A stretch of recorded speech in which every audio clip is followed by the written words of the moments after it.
Hello everyone, I'm Amrina Sheikh from KLES College of Education, Ankola. Welcome to today's session. Today we are going to talk about the concept of supervision. So, before moving on to this topic, it's our duty to understand why and how this term supervision has been introduced.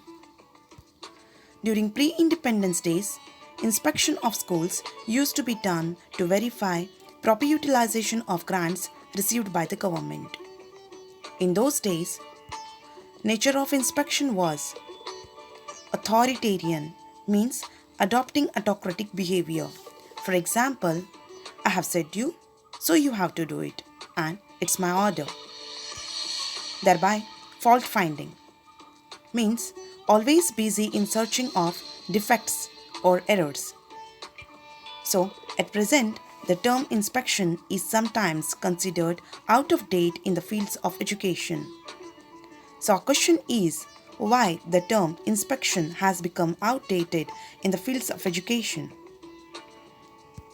Because this term, inspection, seems to be static. It wants things to remain in the position in which they originally were. But as you all know, educational institutions are ever growing and ever changing.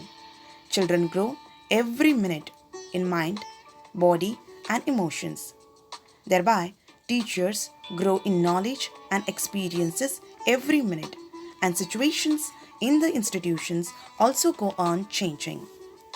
It is therefore wrong to expect things to remain static, which the term inspection indicates. The educational institution is altogether different from that of the term inspection used in other departments. Here, other departments like police department, revenue department, or in any other department. At present, the term supervision is preferred to inspection. So, today we can see that the word supervision is more popular than the word inspection in the field of education. Moving on to the concept of supervision. So, what does this new term supervision mean? The name itself implies supervision. It means overseeing the activities of others. With the modern era in the fields of education, new attitudes, thoughts, tendencies were born in nature, in aims, in syllabus, and in teaching methods of education. Along with this, the change took place in the concept of inspection. Educationists expressed inspection as supervision. It is not just changing with the words, but there is also change in aims, fields, methods, and viewpoint. So, in order to clarify the concept of supervision, there are some views regarding supervision. Let we have a look.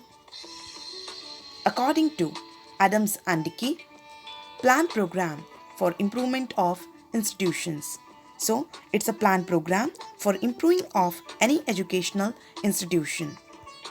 According to Bertkey Johnny, supervision is always concerned with the development of teachers, the growth of the pupils, and creates a sense of team unit. Means supervision is always considered with the development of teachers and growth of the pupils, which improves teaching learning process. Ultimately, it creates sense of team unit. Next, according to Harold Spears, supervision has gradually moved from the improvement of instruction to the improvement of learning.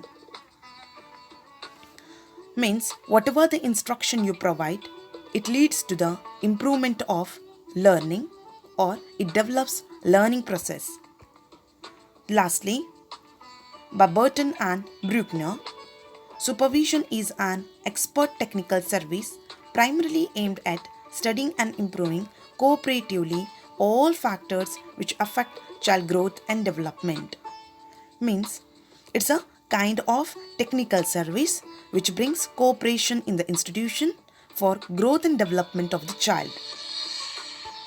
From given definitions, we shall come to know the purpose of supervision is to help, support, advise, train, educate, empower, motivate, and guide heads, teachers, pupils, and thereby to improve institution efficiently. After a brief explanation, we can conclude that true supervision is practiced only within and as a part of the work system. I hope all of you have understood well. Thank you for watching. If you like this video, please subscribe, like and share.